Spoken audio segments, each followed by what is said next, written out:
All right. Hi, everybody. If you're on the phone, we're just a minute away from getting started. Thank you. That sound better?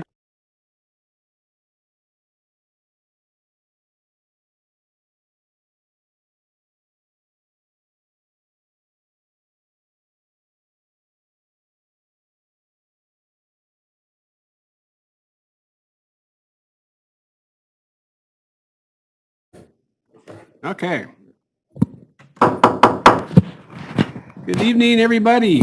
For the record, Thursday, February 25th, 2021, time for the regular meeting of the Wenatchee City Council. As always, we start the meetings with a pledge to our flag. So, Council Member Cuevas, would you lead us again? Yes. Please rise. I pledge allegiance to the flag of the United States of America and to the republic for which it stands, one nation, under God, indivisible, with liberty and justice for all. Thank you, Councilmember Cuevas. You're welcome, sir. Roll call this evening. We have 6 council members with us this evening, and Councilmember Harold is working on the Apple Blossom pageant tonight, so she cannot be here. First item on the agenda, the consent items, which includes approval of the agenda vouchers and the minutes from our previous meetings. I'd entertain a motion. Your Honor, I make a motion to approve agenda vouchers and minutes from previous meetings. Second. Motion by Councilmember Hornby, second by Councilmember Cuevas to adopt this evening's consent items, including the agenda vouchers and the minutes from previous meetings. Any discussion? Hearing none. All those in favor say aye. Aye. Opposed? Motion carries. We do have one presentation this evening regarding Red Cross Month. Who has that one? I do. Councilmember Huffaker, would you read that into the record for us? I'd be honored. American Red Cross Month 2021, a proclamation. March is American Red Cross Month, a special time to honor the kindness of our neighbors who aid families in need every day in Wenatchee, across the United States, and around the world. Their dedication touches millions of lives each year as they carry out the organization's 140-year mission of preventing and alleviating suffering. During the trying times of the coronavirus pandemic, people have stepped up to help others in need, whether it was responding to this year's record-breaking disasters across the country or rolling up their sleeves to give blood when our country faced a severe blood shortage. Here in Wenatchee and Central Washington, local families have relied on Greater Inland Northwest Chapter volunteers for comfort and hope while coping with home fires, wildfires, and other natural disasters. Last year, more than 24 local Red Cross volunteers responded to the historic wildfires that devastated parts of Central Washington. The Red Cross team met the immediate needs of the community by providing shelter, food, hygiene items, and other basic necessities for the folks who were displaced from their homes. Red Cross mental health and spiritual care teams also help those affected by the fire process, what they call, those affected by the fire process, what they experienced, and help them find hope in the future. Additionally, in 2020, local volunteers helped 37 people affected by 16 home fires in Chelan and Douglas counties by addressing their urgent needs like food, lodging, and recovery support. Greater Inland Northwest volunteers have supported local families in other ways too. Last year in Wenatchee, the Red Cross hosted 62 blood drives collecting 1,811 units, which could help save up to 5,433 lives. This life-saving work is vital to strengthening our community's resilience. And nearly 200 years since the birth of American Red Cross founder Clara Barton, we dedicate this month of March to all those who continue to advance her noble legacy, and we ask others to join in their commitment to care for people in need. Now, therefore, I, Frank J. Coons, Mayor of the City of Wenatchee, do hereby proclaim March 2021 as Red Cross Month and encourage all community members to reach out and support the humanitarian mission of the Red Cross. In witness whereof, I set my hand and cause the seal of the City of Wenatchee to be affixed this 25th day of February 2021. Frank J. Coons, Mayor. Thank you, Councilmember Huffaker, for reading that into the record, and we'll get that to Tammy, who will get it to the local Red Cross folks for us. Thank you. Is there someone on the phone with the Red Cross? Yes, Ryan Rodin. I'm the Executive Director of the Greater Inland Northwest chapter of the Red Cross that covers Wenatchee, Eastern Washington, North Idaho. And I just wanted to say thank you to the mayor and council members for recognizing the efforts of our local Red Cross volunteers in the Wenatchee area this past year. I remember last year I was in person to accept the proclamation, and just reflecting on the past year, everything we've gone through from the pandemic to fires, just really highlighting the great work of our volunteers, and appreciate the support of the Wenatchee community in recognizing the great work that we do here at the Red Cross. So thank you very much. I appreciate it. Thank you, Ryan, and thank you for again, the Red Cross is a valuable partner in times of need around our community, so we appreciate the good work from the Red Cross. So thank you. All right, we got a number of action items this evening, and I believe we have one public hearing item. So we'll move right to the action items. The first is regarding some sanitary sewer system upgrades. So Jessica? Good evening, Mayor and City Council members. So tonight I have before you 3 proposed capital project budgets from our sewer fund, and these are for projects that we either did not anticipate last year during budget season, or there's been some changes. So I'll just, before we get started, I did want to note that in your council packet, the original Knowles Road budget had some, the money wasn't quite spread out like it was supposed to, but it's still $600,000. So you should have a revised budget for Knowles Road there before you. So Knowles Road's our first project. This one we had anticipated only doing design work this year. So the original budget was only for $50,000. As a result of some new information about new development going in along Knowles Road, there's actually 2 developments being proposed. And of course, the county has their transportation improvement project out there where they're going to be rebuilding that whole road. So we figured it was time to take this opportunity to go ahead and install the sewer in conjunction with the county road project, especially in light of the new development that was coming in. So the cost of the project is still estimated at $600,000. And so this year we would spend about $110,000 for design in conjunction with the county project, and then construct at the same time as the county in 2022.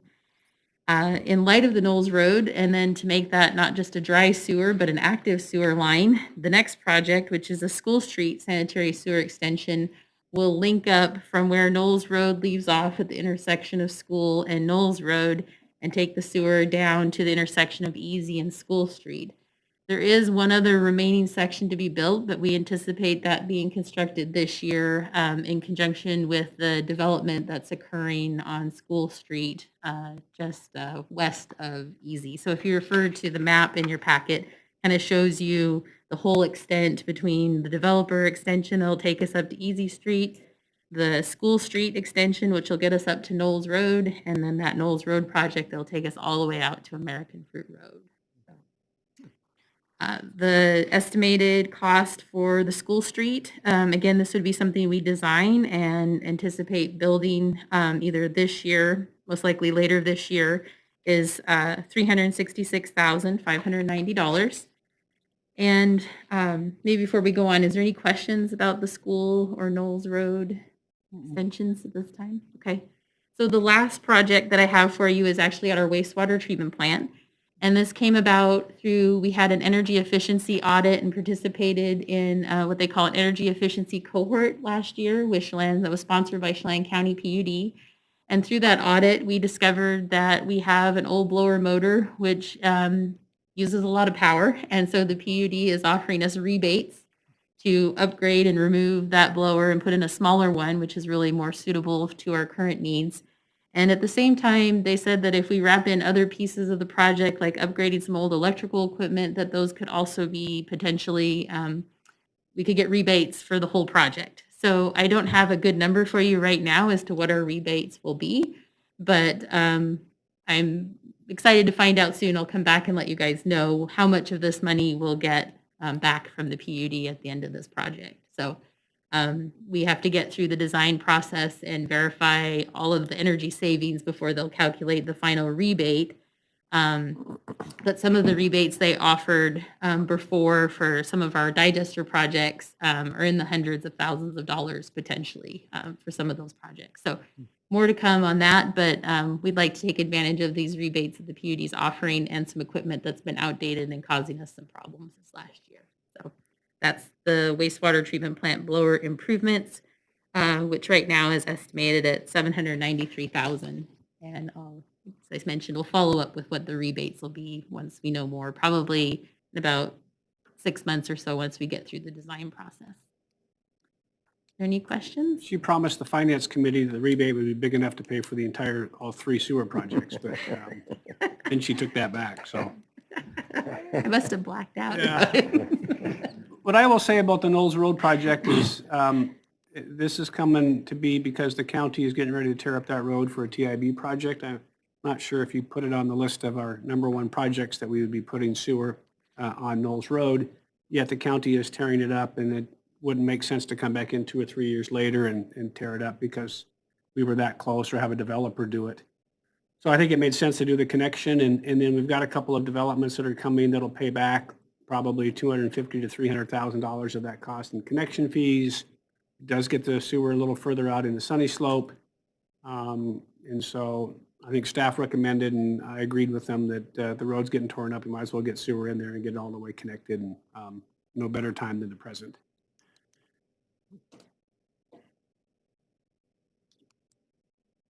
Any questions for Jessica?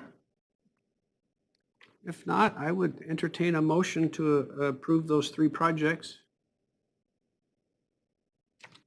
And are we doing these all as one?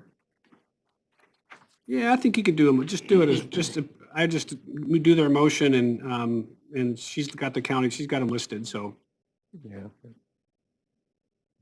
probably just a motion to approve the amended Yeah. capital project budgets for the 3 projects listed in this evening's packet. Your Honor, I recommend that the City Council approve the amended capital project budgets for the 3 projects listed above, which are project number 1908, Knowles Road Sanitary Sewer, project number 2105, School Street Sanitary Sewer, and project number 2106, Wastewater Treatment Plant Blower Building Improvements. Second?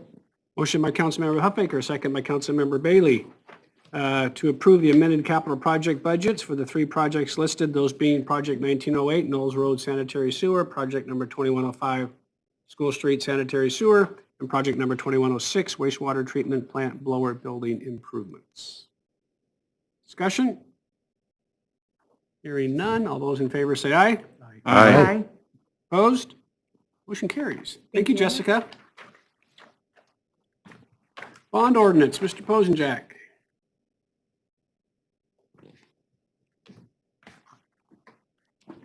Good evening, Mayor and Council. We have ordinance 2021-11 that would provide the mayor and staff authority to refinance the 2011 water and sewer bonds. These 2011 bonds were 20-year bonds that after 10 years, they're eligible to be refinanced, and 2021 is 10 years later. So we're hoping to refinance those they call it a bond refunding, where we issue debt to basically put in an escrow account to pay off the old debt. And we can issue the new debt at much lower interest rates. The interest rates that were from that year 11 through 20 on the old bonds, the interest rates averaged around 4.6% is the interest rate. And chatting with our underwriter earlier this week, he said that similar bonds for a similar rated entity should end up with rates at 1.16%. Wow. So in today's rates, that would end up saving us $1.7 million on interest over the remaining 9 years of these bonds. The market, I think most people expect over the next couple of months, the rates will go up slightly, but not significantly, but rates have started to move a little bit. And so instead of 1.7 million savings, it may be 1.6 million or so by the time we actually get to market. But based on today's rates, if they hold steady, it'd be in that 1.7 million range. And that's net of any of our expenses that we have. So that's after I think there's $100,000 of expenses that go into the issuance of the debt with the legal counsel and the advisors and the underwriter.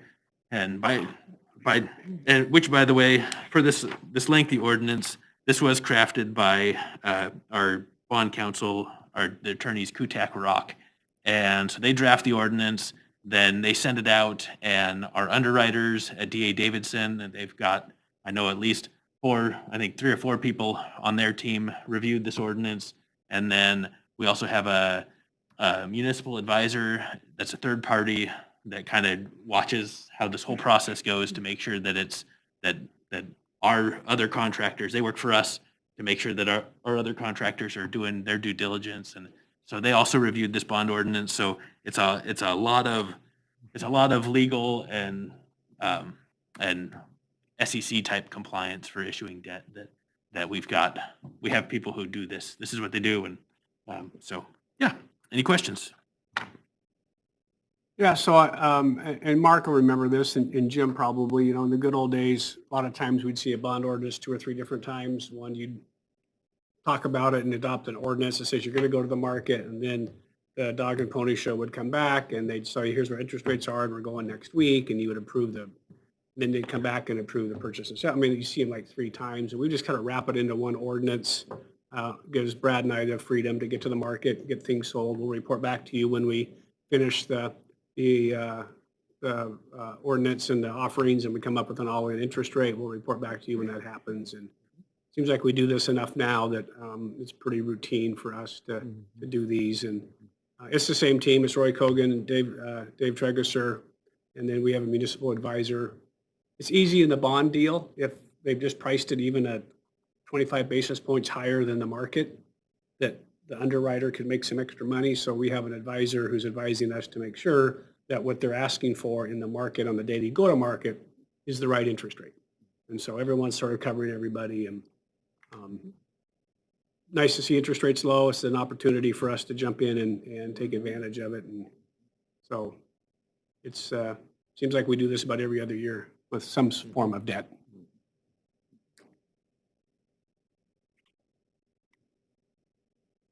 Any questions for Brad or myself? If not, I would entertain a motion. Your Honor, I will make a motion for City Council to adopt ordinance number 2021-11, authorizing the sale, issuance, and delivery of not to exceed $10 million of the city's water and sewer refunding bonds. Second. Motion by Councilmember Esparza, second by Councilmember Hornby to adopt ordinance number 2021-11, authorizing the sale, issuance, and delivery of not to exceed $10 million of the city's water and sewer refunding bonds. Discussion? Hearing none. All those in favor say aye. Aye. Opposed? Motion carries. Thanks, Brad. Thank you. Hello, Cliff. You got an appointment to the Code Enforcement Board. We hope so. Nice to keep Mr. Snyder involved in things. Yes, he seems like a very nice gentleman, yes. For the record, Cliff Burdick, Building and Fire Code Official. I'm here before you tonight to request council pass resolution 2021-08, designating the appointment of James Snyder to the Code Enforcement Board. This would bring us back up to 4 members because we recently lost a member back in December. Would still leave us 1 short. We just received an application for the board Monday. Staff is currently reviewing that, and we may bring that to the Code Enforcement Board and ultimately to the council next month. And if you remember Mr. Snyder, he was very involved in our signed ordinance stuff, and so he's come to a number of meetings, and it's be a good spot for him to volunteer his time. Yeah. Any questions for Cliff? If not, I'd entertain a motion. Your Honor, I'd make a motion that we adopt Resolution 2021-08, designating the appointment of James Snyder to the Code Enforcement Board for a 2-year term ending December 31, 2022. Second. Motion by Councilmember Kulas, second by Councilmember Cuevas to adopt resolution number 2021-08, designating the appointment of James Snyder to the Code Enforcement Board for a 2-year term ending December 31st, 2022. Discussion? Hearing none. All those in favor say aye. Aye. Opposed? Motion carries. Thanks, Thank you Cliff. very much. This is the first amendment to the homeless program we've had in years. Or do we do it every other week? Yeah. I know they're all sort of homeless and all this sort of stuff, so. Oh, man. We've been busy. You have been. busy. And you've been signing a lot of things. and I thank have been you. signing a lot of They things. come back very quickly, which is good.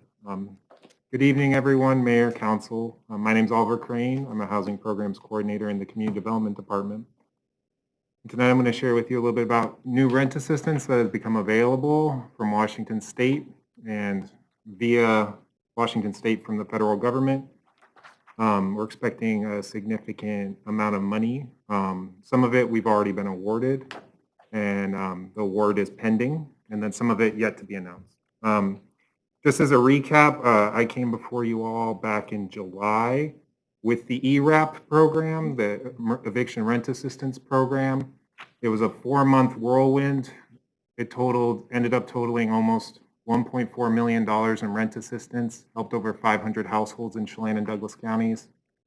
I'm really focused on people 80% or less AMI, which averages around $47,000 for a family of 4, and people who are behind on their rent due to COVID. So we're coming back to that topic again. Do I just click through? Great. So the state has made new resources available to us. It's federal funds they've held over. This award is pending, so we actually have a contract issued for signature, $678,000 roughly. The city, of course, we generally take 2% for the administration of those funds. And so that is the first source I'm talking to you today about. And then the second source is this federal pass-through coming through the state as well. You may recall that at the end of December, the Treasury Department was authorized to distribute $28 billion in rent assistance. This is our local slice coming through. We haven't gotten the award yet. We estimate it's anywhere from 1 to 4 million. We set a wide range. We really don't know. They haven't given us any clue on what to expect. So generally 2%, 20,000 to 90,000 for city admin.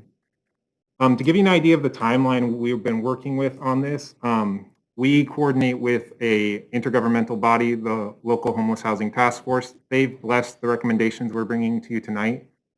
And we are here tonight to ask for you all to bless the recommendations from that task force because we're facing an eviction moratorium that is set to expire in about a little more than a month. And so there could be a lot of people who are in dire rental need. Should that moratorium expire, I can't say at this point, based on what I've heard from the state, whether it'll be extended or not. If it is extended, it's very unlikely it'll be extended again. That's what we've heard. So this is kind of a quick timeline just for the record of the dates we're working against. So some key facts about this program. There's 2 pieces to it, the federal pass-through part and the state funds. They're almost identical. They can pay up to 12 months of rent, including some months of future rent.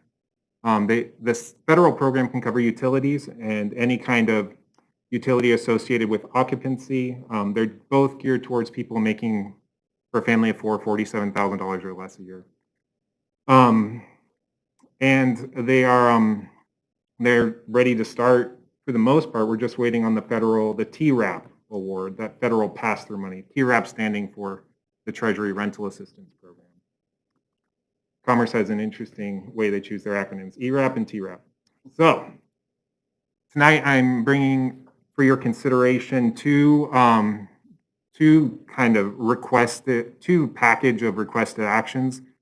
There's a set of awards to accept from Commerce, one of which we have received, one is pending, and then we need to turn around and distribute that money if we accept it. And so the Homeless Housing Task Force has recommended these sub-awards to Community Action Council. Community Action Council stepped up to the plate back in August. They took a huge load on distributing $1.4 million in rent assistance. They did an excellent job. They hit every benchmark we set for them, every benchmark Commerce set for them. And so we felt very confident recommending to the task force that they take on this work as well. And so those are the amounts. This money, the awards will run concurrently. One goes longer than the other. ERAP will go from as soon as the contract's issued, so potentially March 1st until June 30th. The federal funds go to the end of the year. So a key distinction there. So we have some requested actions for you all. We request that the council authorizes the mayor to enter into contracts with Commerce for both sources of funding. And then on the other end, we request that the council authorizes the mayor to enter into subawards with Community Action Council for the amounts listed there. I think for the ERAP, it's $664,874. We're still finalizing budget details on that one. And then for the TRAP, it'll depend on the award, really. It could be anywhere in that range. So You'll be sure to email Tammy, who can email the council when you get the final amount. yes, I'd like to absolutely. know how much we're getting on the pass-through, so when you have that stuff finalized, I'd like to know how much money we're talking about. There's a big difference between a few $100,000 Oh, and man. $1.5 million. Absolutely. Yeah. We can do that. I know this is greatly needed. Council members, any questions for Oliver? If not, as always, these guys make really long motions, but if We try to not, put them all in one. I would entertain one. It's the combo pizza. Yeah, I know. Your Honor, I make a motion that the city council accept the Chelan Douglas Homeless Housing Task Force recommendation and authorize the mayor to enter into a new grant agreement between the Department of Commerce and the city of Wenatchee for the Treasury Rent Assistant Program grant, TRAP. Also to enter into a new Treasury Rent Assistant Program sub-guarantee agreement with Chelan Douglas Community Action Council, as well as entering into an amended agreement to increase the funding of the existing Eviction Rent Assistance Program contract between the Department of Commerce and the City of Wenatchee. And lastly, enter into an amended agreement for the existing Eviction Rent Assistance Program sub-grant contract with the Chelan Douglas Community Action Council. Second. Motion by Councilmember Huffaker, second by Councilmember Hornby, to accept the Chelan Douglas Homeless Housing Task Force's recommendations and authorize the mayor to enter into a new grant agreement between the Department of Commerce and the City of Wenatchee for the Treasury Rent Assistance Program, TRAP. Enter into a new Treasury Rent Assistance Program, TRAP sub-grantee agreement with the Chelan Douglas Community Action Council. Enter into an amended agreement to increase the funding for the existing Eviction Rent Assistance Program, ERAP, contract between the Department of Commerce and the City of Wenatchee. And enter into an amended agreement for the existing Eviction Rent Assistance Program, ERAP, sub-grant contract with the Chelan Douglas Community Action Council. Need to get a drink of water after that. Any discussion? I just appreciate you getting those funds out to those in need. Thank you. Thank you. All those in favor say aye. Aye. Opposed? Motion carries. Thanks, Oliver. Thank you. And for the record, the rest of your sort of homeless group staff is upstairs. Sandra, Glenn, and Chief, the City of East Wenatchee is having a work session tonight on the 1590 funds. So they are up in the conference room and via Zoom participating in East Wenatchee's discussion of the same thing we discussed last Thursday. So, Mr. Posenjack, you got the 5-minute clock, Travis? Hello again. Got I'm it. looking at the clock. Okay, all right. So, Utility credits, Mr. Posenjack. Yep. Thank you. Last month, council had asked staff to take a look at our utility leak credit policies after some discussions with customers. And after we discussed with Finance Committee and Public Works Committee, and also looking at other utility policies from other cities and other utilities around the state, we determined that there were a couple things we could do to make our policies a little bit more generous and helpful to customers. Our utilities they're basically, when we look at the credits, they affect the water utility and the sewer utility.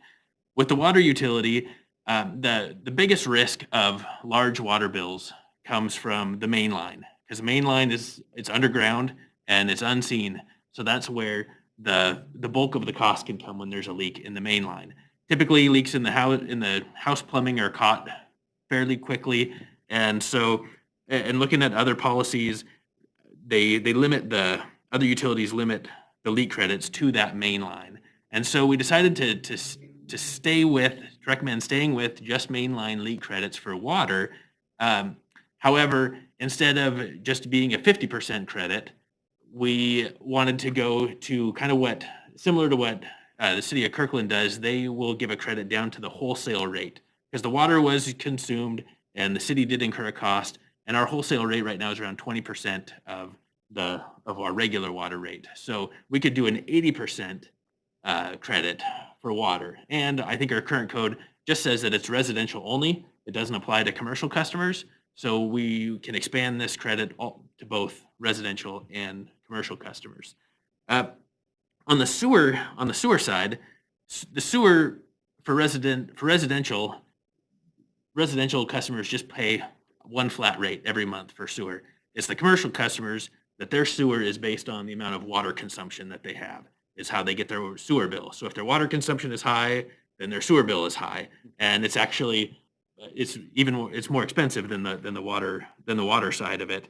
And in the past, if there was an issue where there was excess water, we required that the customer be able to prove that the water did not get into the sewer system before we'd give them a 50% credit. Well, after discussion, it made sense that if they can prove it didn't go down the sewer, they should get 100% credit. And if they can't prove that it went down the sewer, or if we know that it went down the sewer, they should still get a 50% credit because it doesn't have that significant of a financial impact on the sewer system.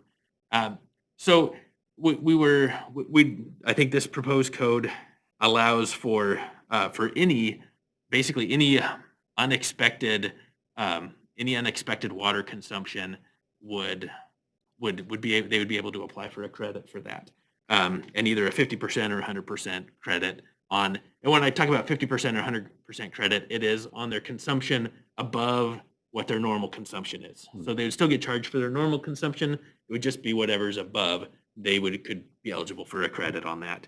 The final piece of this ordinance would be adding a piece of code. It's a provision that would be given an exception process, because we know that no matter how we write this code, there are going to be exceptions that will pop up. And we're hoping that this code will actually take care of most of the issues that we've discussed lately. However, we expect that there will be some issues primarily around that water credit side of things, because it is still more restrictive. And this process would allow these unique circumstances to come to Finance Committee and have that. I would be able to present the facts of the issue, and Finance Committee could make a determination on that. Do I have 30 seconds left? Yes, you do. Yep. Okay. So with that, I would ask for any questions. We have an ongoing joke from the Finance Committee, so those on the Finance Committee understand why we're laughing. So obviously, we've seen this 2 or 3 different times. I appreciate Brad and Steve Smith's work on getting this. It looks to me like it accomplishes what we set out to accomplish. So I don't know if there's any questions from the council members. I know both committees have spent quite a bit of time on this. I know we spent some time here on this not that long ago. So this will make Hotel Boy happy and Barbecue Boy happy? It should. Okay. Any questions for Brad? If not, I would entertain a motion. Your Honor, I make a motion City Council adopt ordinance number 2021-12 relating to water and sewer utility billing credit, amending WCC 4.08.0605 and WCC 9.12.540 and adding WCC 9.12.540. Second. Motion by Councilmember Hornby, second by Councilmember Huffaker. that the city council adopt ordinance number 2021-12 relating to water and sewer utility billing credits, amending Wenatchee City Code 4.08.060 subparagraph 5 and Wenatchee City Code 9.12.540 subparagraph 4, and adding Wenatchee City Code 9.12.540 subparagraph 5. Discussion? Thank you. Hearing none. All those in favor say aye. Aye. Opposed? Motion carries. Brad, thanks so much for your work. Steve Smith, thanks for your work on this. I know we've put a lot of time into this, and I know this is just the ending of it. And Jessica as well for helping us get through all this. Definitely the right thing to do. Thanks. Thank you. So who's doing the annexation this evening? I don't see Brooklyn. Oh, Brooklyn, you're on the phone? There you are. Yeah, can you hear me? Sure. It's all yours, Brooklyn, the Reinhardt annexation. Yes. Okay, so earlier this year, we had the Reinhardt household wanting to connect to city sewer. Because they were not within the city, our engineering department recommended to look at annexation in order to have access, as that's the first step prior to doing any type of sewer access contract. And in that annexation process, we were able to not only identify the ability to annex their property in, but also to expand the boundary line to include quite a few more properties. What you have in front of you actually demonstrates two options because at the time of submitting the council agenda report, we had not heard back from every property owner that we needed to hear from in order to reach our value threshold to be able to present a 10% petition to you guys. So the option that I would like you to look at that we were able to confirm interest by the property owners, including the city of Wenatchee for one of the properties, is the second map. And it's the one that has a red dotted line from the north at McIntosh, which is Mary Ann McIntosh, to the south to RJ Pope. And the original applicant is there in the middle. It's the Mark and Carol Reinhardt property. And so we were able to expand and provide a recommendation to annex in this whole area. And so that's a recommended option for you guys. And this includes, I think there should be an additional sheet that goes with this agenda report. Originally, the 10% petition that we submitted that only had Mark and Carol's signature was just below 10% of the property value, which is needed to be able to submit the petition. And so we had the city also sign on as the city-owned property in that area. So that's what that additional sheet is for us to meet the 10% requirement for option 2. And so going forward, the next step would be to get all the signatures of households that are willing to sign on to the annexation. These signatures are above the 60% requirement, and so we are able to take in their property as well as some of the adjacent property owners that didn't say no, but also didn't respond to our letter of request for interest. One final thing on that map, the large boundary area, there is an adjustment that we have to make to the boundary, and that thick black line to the southwest is our UGA.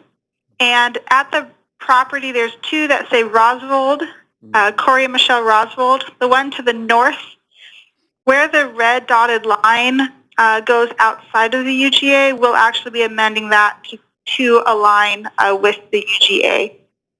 So that will be an adjustment to the essentially legal description that we'll be having to move forward with if this option is accepted.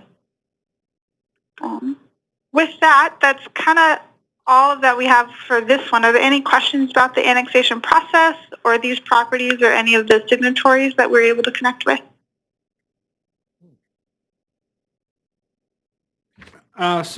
Brooklyn, so obviously the city signed, Reinhardt signed, so you have enough interest from DeCamps and Roosevelt's to make the boundary work? Yeah, so we actually, the households that want to annex in include Mary Ann McIntosh at the very north, Okay. Reinhardt, the DeCamps, Mirmo and Heagley, and then RJ Pope and the city. So we have Okay. almost everybody in that outside of the Roswell that are willing to sign. Perfect. So our action tonight is just to accept the 10% petition? Yeah. Yes. Okay.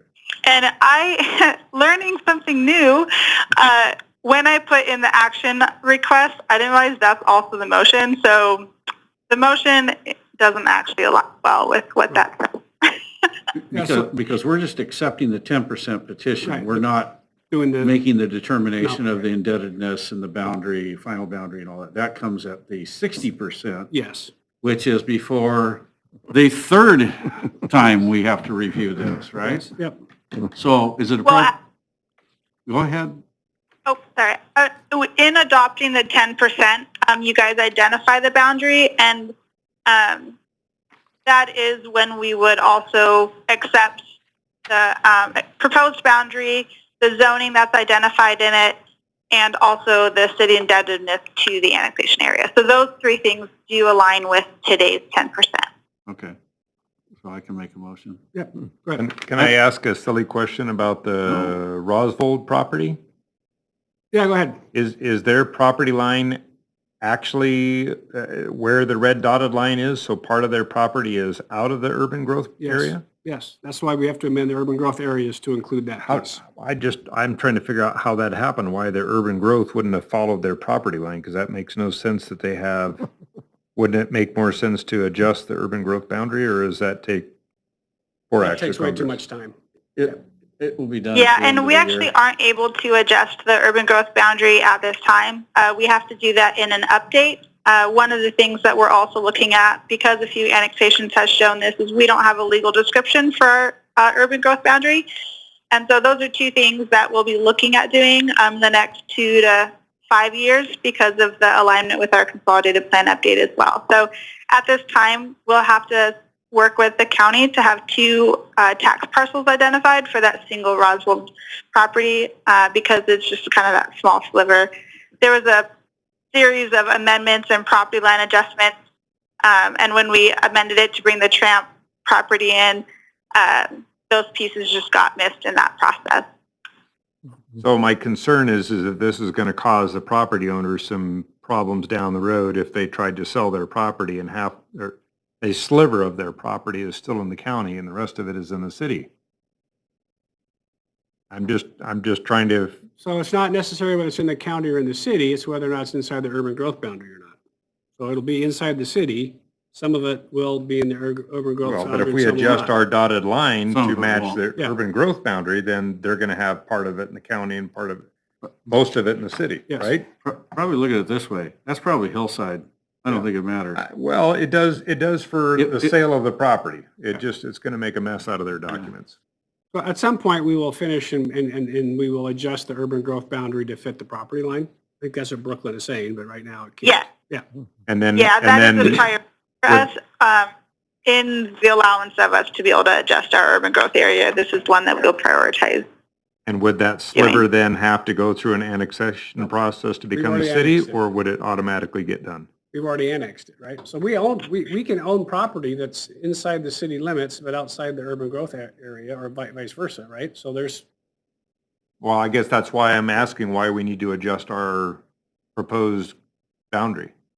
Right, we will need to annex in, we will need to go through a process for that portion because we are unable to annex in an area that is not included within our UGA, Got it, okay. even though it's in the county. So Got it. that little piece will remain as a tax parcel within the county outside of the UGA until that boundary is Got adjusted. it.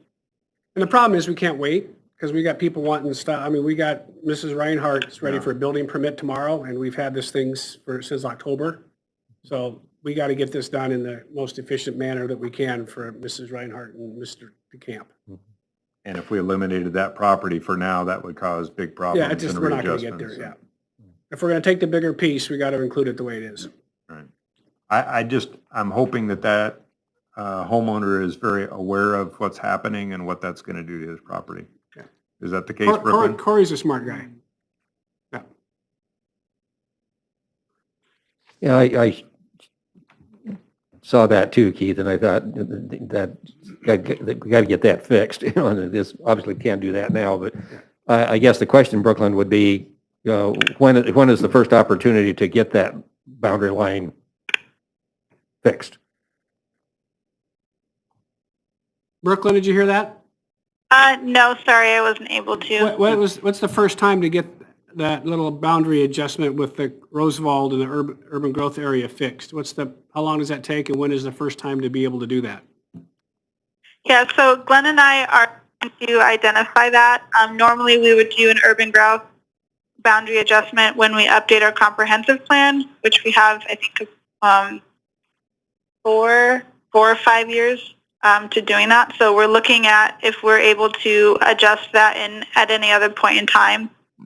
And also one option, if we are able to, then anytime the city does an island annexation, we would be able to include that parcel in that. Okay. Okay. So That would be I good. will have to verify that. Glenn and I are still trying to look into that timeline. Okay, thank you. And then I have a second question, and the map is not obviously, a legal map or whatever, but I'm seeing a parcel, and since you're there and I'm here, and if I can explain it, on the map, there's a city of Wenatchee property, 1455 Skyline Drive, and then there's the Pope property, and it looks like the Pope property line or property boundary kind of has a little long sliver that kind of comes down along the road. And then to the north of that, there's another piece where the dotted red line, there's an empty piece of property there. It doesn't have a name on it. Who does that belong to? Yeah. So that little triangle piece just to the north and kind of west of the Pope and City, Yes. that's actually the city property. The way that the parcel lines are just in this application, it separates it, but the city of Wenatchee has kind of a weird property line that goes down. So that little triangle piece is actually city property, then the Pope property has access onto theirs Okay, that's, through that. yeah, just make sure we weren't missing somebody here. Okay, thank you. I have to Yeah, make sure I thank tell you. Jim Pope we've got him surrounded. He and I have become good friends. Oh, he's good friends with everybody. I see him at the post office almost daily. Oh, yes. Yeah. All right, any questions for Brooklyn? If not, Councilmember Kulas, you wish to make a motion? Your Honor, I'd make a motion that the council accept the 10% annexation petition as presented and described to us, and that we would accept the geographic boundary in proposed annexation area number 2, whereas mapped in proposed annexation area 2. That we would, at the time of annexation, if it occurs, that we'd require the simultaneous adoption of a proposed zoning regulation, and that we would require the assumption of all or any portion of existing city indebtedness by that area to be annexed. Second. Motion by Councilmember Kulas, second by Councilmember Bailey to accept the 10% annexation petition. And that be number 2 in tonight's packet, and that the city accepts the geographically modified by option 2 tonight of the annexation boundary, that it requires the simultaneous adoption of the proposed zoning regulations, and that it does require the assumption of all or any portion of the existing city indebtedness by the area to be annexed. Discussion? Hearing none. All those in favor say aye. Aye. Opposed? Motion carries. Thank you, Brooklyn. And I continue to be amazed on how complicated it is to annex property into the city limits. As am I. Thank you, everyone. I can't think of a more complicated Thank you. process. Especially when some of it's out of the urban growth boundary. Everyone we do has got something like this in it. It's like there's nothing simple about it. All right, so the city of Wenatchee has one public hearing item tonight that's regarding a franchise for Computer 5, that being local telecommunications. So for purposes of public hearing, We will hear from city staff. We'll then turn it over to the public who would wish to comment, and then back over to the council for any action they may be willing to take. So Executive Services Director Laura Merrill, I'll turn it over to you. Hi, good evening. The item before you is a request for a public hearing for a franchise agreement for Computer 5, which is locally known as LocalTel. Their franchise agreement expired in 2020, and so we have been working with them to really just revise it to the same standards that we have our other communications or our cable networks franchises. Specifically, Charter was the only other one that we've brought forward. So we updated some of the public educational and government access programming language, aligned the application fees with, again, other agencies, and then provided for a new 10-year term, which is also consistent with the other cable service franchise. So tonight, the staff just requests that you you hear the item and take any public comment. And then just depending on that public comment, we anticipate to be able to come back on March 11th, unless, of course, there's something that from the comments that changes that. So with that, I will take any questions. So no action tonight, just introduction to staff and any public comment that there might be. Mhm. Okay. Staff, or council members, any questions for Laura? We're trying to make these all more consistent, right? This one in Charter and all the other ones? Yeah, it's pretty much the same. The only real difference with this one, since LocalTel is on the Chelan PUD's network, there's just some extra language where we ask them to do certain things with the infrastructure. It says consistent with Chelan PUD's agreement, or, you know, it kind of puts it up to them because they are not really in charge of that. So, but the terms and the are still the same. And they reviewed this and don't seem to have any issues? Nope. Okay. All right, any members of the audience wish to address the city council on this public hearing item regarding granting a franchise to Computer 5 Inc. doing business as LocalTel Communications? Hearing no members of the public, then I will close this public hearing item. And Laura, I anticipate you'll bring something back at the next city council meeting? Yep, it'll be back on March 11th. Perfect, thank you. Thanks. Mayor's report. A couple, three things I'll sort of bring up. As I mentioned earlier, the City of Wenatchee City Council is having a work session tonight on the 1590 funds that we talked about last week. So we'll see what sort of conclusions they may or may not come up with tonight. So again, you got your chief of police and Glenn and Sandra on their Zoom call today. We have spent quite a bit of time over the last week or so discussing our infra application. So as I mentioned to you last week, the notice of funding opportunity came out last week. The deadline for application is March 19th, which is not a very long period of time.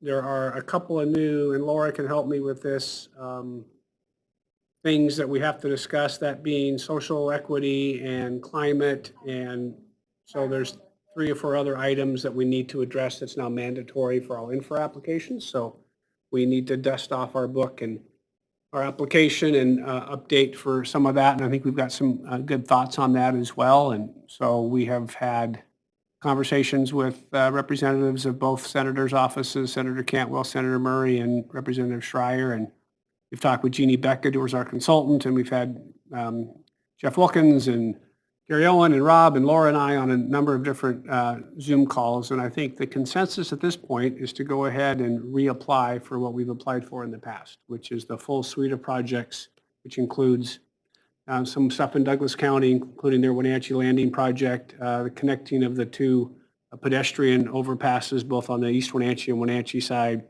our Confluence Parkway suite of projects, including the McKittrick Street underpass. So that's the consensus at this point. It allows us to get the application out a little quicker, because if you start over and start redoing, you know, that when you start taking certain projects out, you got to redo all of your tables. And we just didn't feel like we had enough time to do that. So we will be working diligently to get all of our letters of support updated. I was pretty blunt, I would say, with the representatives of Senator Murray's and Cantwell's office. So in the past, what you have found is Last year in particular, your state DOT put in a project at the last minute and trumped the fact that we've been working at it for 3 years and got their project funded. And so working really hard with both our local folks to let them know that, this is the time for the city's project to be funded. So we will be working hard over the next 3 weeks to get that application in. A heavy lift for Jeannie, Laura, our staff, but we will, it looks like we're just going to ask for the same sorts of not going to take out any projects. That is consistent with the same ask we have in Olympia at this point. So we will have the same ask in for both, and we will need combinations of both funding to make that happen. So we weren't quite sure how we were going to go forward. There was some discussion back and forth about, do we cut out certain portions of it? And so we spent quite a bit of time coming up with what we hope is the right game plan. Your chief of police. Excuse yeah, me. Go ahead, Just Jim. a quick question. Yeah, I think the last time, wasn't there some discussion about, or there was a bit of a hiccup because of the city's match, that it was a little pie in the sky maybe that didn't fly, and have we managed to correct that or make that stronger? We will make it as strong as we can make it. What makes it the strongest is if there's a transportation package in Olympia that has funding for portions of the project, right? That's how you get your match to be the highest, is if they come in for, it's a $250-some million project now. And so if they come in for 150 and they go for 100, then we got a 60% match or something. So it's really hard as you're working both at the same time, but we will have all of our match documents. We've got obviously money already for North Wenatchee Avenue and money for Sunset Highway already in.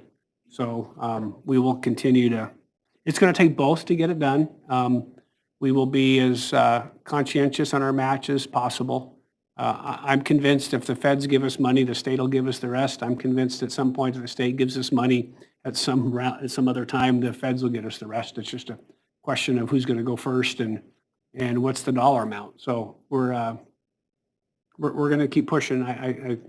We were on the secretary's desk twice, and last time we got an honorable mention or a blue ribbon or something, but we didn't get any money. So we don't know if the quick turnaround helps us. We don't know if the fact that they want sort of the same group of packages back. We're trying to read the tea leaves, but we will be working hard and trying to see if we can figure out how to get this one to the finish line. So your chief of police reported today that your Washington State Supreme Court did a ruling today that basically said possession of illegal drugs is not illegal in our state. So he put out an order today, so we can't arrest anybody for possession.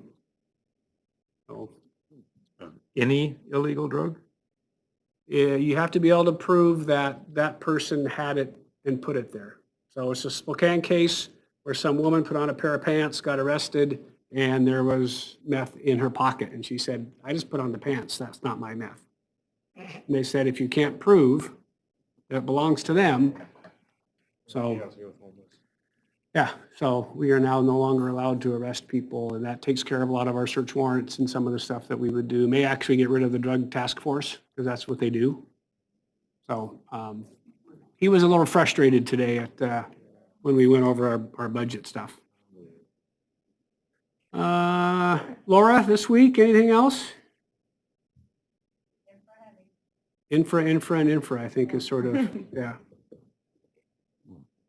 We did have a finance committee meeting today, and so there's some papers on in front of them, and I'll give them to you. So we came through the year much better than we thought we were going to come through the year. So as we start looking at perhaps city projects going forward, and perhaps the downstairs remodel, I think, as Brad would tell you, we have enough in our reserve funds to be able to commit $3 million to that if that's what it ends up being. So very fortunate. Staff did a great job managing budgets during COVID, and we got fortunate on our sales tax coming back. You saw the December numbers, so we hit our 2019 number almost on the penny. So that was good. And then obviously, our jail contract and some CARES money and all that, we came out of that pretty well. So I don't think 2021 will be quite as beneficial to the city's bottom line.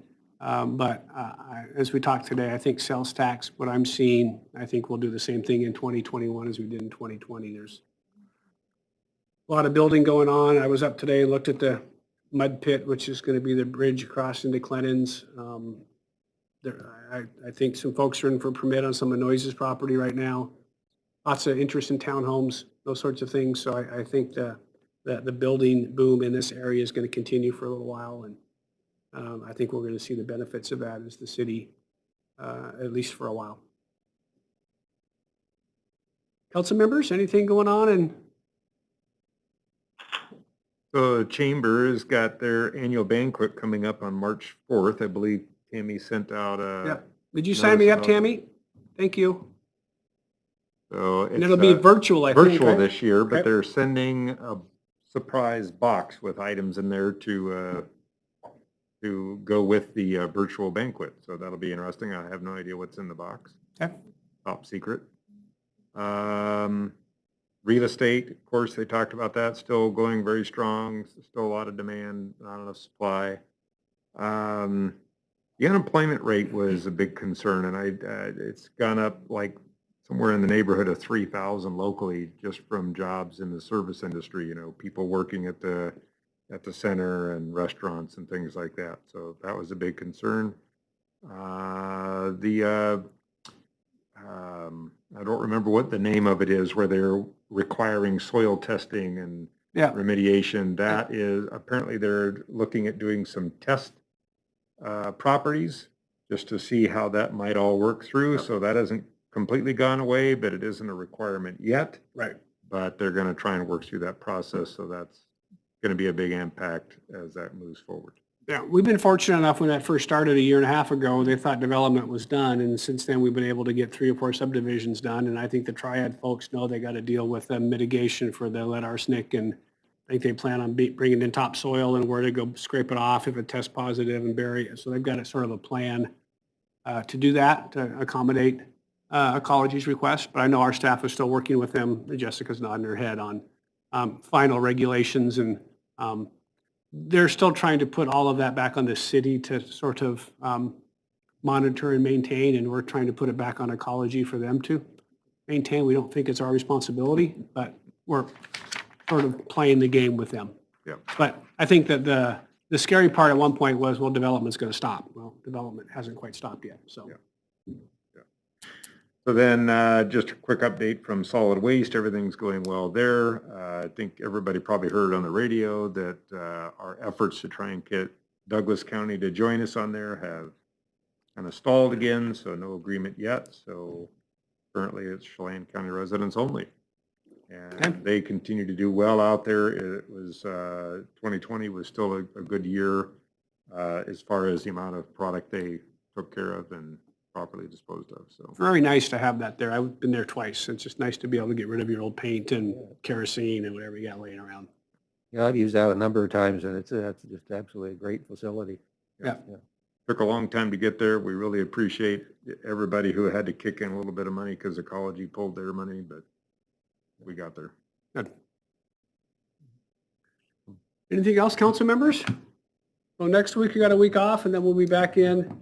I did spend quite a bit of time with Dave Erickson today, and I asked him, Tammy, to get on the agenda for the next meeting to get an update on sort of phase 2, which is where we're in and going to be in for a while because there's no phase 3, and what can and can't be opened in our park system, programs, pools, splash pads. So he's put together a big plan, and he shared it with me today, and I asked him to share it with you guys in a couple weeks so you're aware of sort of his interpretation of what he thinks the governor's request and the health department are saying we can do. So.